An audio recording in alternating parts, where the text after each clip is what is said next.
Welcome to the Case Study Learning Series in International Business by Skilled MBA. Today's case focuses on Hubang Chili Sauce, a brand that emerged in one of the most saturated markets in China, the condiment sector. Between 2015 and 2020, Hubang rose from obscurity by leveraging an innovative online-to-offline, or O2O, distribution strategy, bypassing traditional retail routes in favor of digital-first engagement. This case explores how founder Wenjin Liu disrupted industry norms and how Hubang now faces a strategic crossroad between digital expansion and retail entry. By 2015, China's condiment market was fiercely competitive. Dominated by household brands with extensive retail infrastructure, new entrants faced daunting barriers, entrenched shelf space, aggressive pricing tactics, and low margins. However, the chili sauce segment was heating up, both literally and figuratively. Chinese consumers increasingly embraced bold regional flavors, sparking growth in spicy condiments. Simultaneously, the rise of mobile internet and food delivery platforms opened new frontiers for distribution. These digital transformations would soon create a once-in-a-generation opportunity for market disruption. At the heart of this transformation was Wenjin Liu, a local entrepreneur with a deep understanding of China's food culture and evolving consumer behaviors. Liu recognized that competing head-to-head with industry giants in physical retail would be a losing battle. Instead, he envisioned a different route, one that sidestepped retail bottlenecks entirely by embracing food delivery platforms as the core distribution channel. His strategy was not driven by technological trends alone, but by thoughtful market analysis and a desire to maintain margins and control. Liu's O2O strategy was revolutionary in the condiment sector. Rather than vying for limited and expensive shelf space, Hubang launched digitally first. By partnering with food delivery platforms, the brand accessed millions of users without the logistical challenges of retail. The direct-to-consumer model enabled real-time insights, such as flavor preference and repeat purchase patterns. Importantly, Liu avoided traditional slotting fees and in-store promotions, drastically improving cost efficiency. This model allowed Hubang to grow lean and smart. Hubang's strategy was well-timed. By 2020, China had over 400 million active food delivery users, a base that grew at an astonishing 70% annual rate during Hubang's early years. Unlike traditional retail hours, O2O offered 24/7 availability, aligning perfectly with modern urban consumers' lifestyles. This always-on access allowed Hubang to serve lunch crowds, midnight diners, and everyone in between, generating volume and visibility that physical retail could not match. But platform access alone wouldn't drive loyalty. Hubang invested heavily in product differentiation.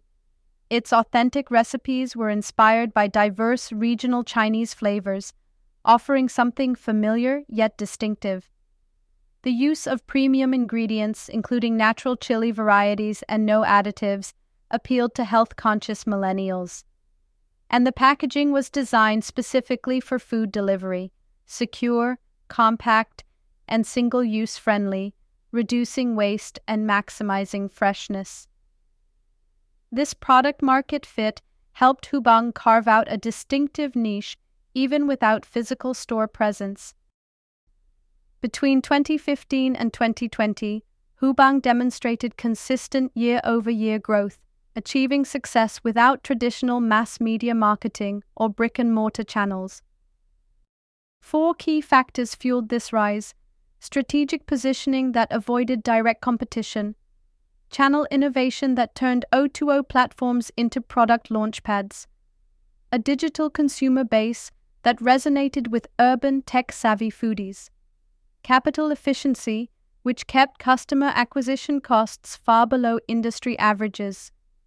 Hubang proved that in China's digital economy, a startup could scale with precision not just volume. By 2020, Hubang's innovative model began attracting serious investor attention. In its Series A round, it secured major financing from firms looking for data-driven, scalable consumer brands. What appealed to investors? A proven revenue model with 5 years of growth data, a low-burn, high-margin approach uncommon in food startups, and a vision for digital-first food branding that went beyond gimmicks. With fresh capital, Hubang was poised for national expansion, but needed to decide which direction to pursue. This leads to a classic strategic inflection point. With new resources in hand, Lu faced a choice. Should Hubang double down on its O2O roots, or should it venture into traditional retail to access the mass market? Each path had trade-offs: focus versus reach, cost versus scale, control versus exposure. The decision would shape Hubang's future identity, either as a digital-first innovator or a more mainstream FMCG player competing on supermarket shelves. Staying the course meant further optimizing the O2O channel. Hubang could expand across more cities, leveraging its first-mover advantage. New product lines such as dipping sauces or seasoning oils could be designed specifically for digital consumers. Digital exclusives could command higher margins and deepen brand loyalty. And by staying online, Hubang could continue avoiding the high-cost demands of retailers. This option would solidify its category leadership in the digital condiment space and create strong barriers for late entrants. The retail path offered broader reach, but at a cost. Hubang would need to negotiate shelf space, build distribution partnerships, and invest in traditional brand-building tactics like outdoor ads and supermarket sampling. Retailers often demand deep discounts, slotting fees, and promotional support, squeezing margins.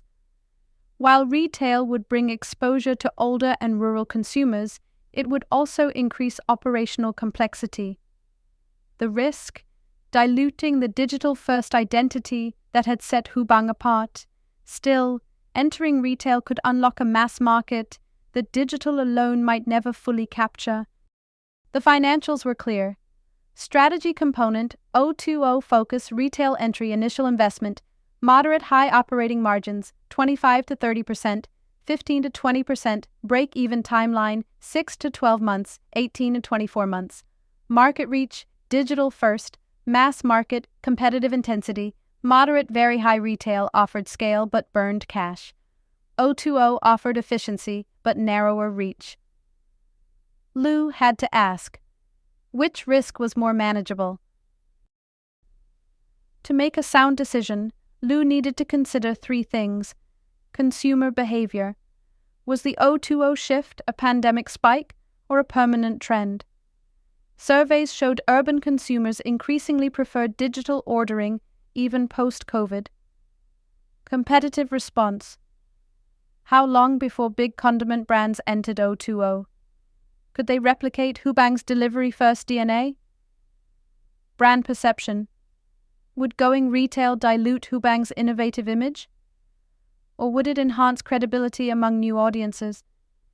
These questions had no easy answers, but they were essential to future-proofing the brand. Lu's choice required weighing. Channel focus, stick with what's working or diversify reach. Capital allocation, spend aggressively on shelf space or optimize digital growth.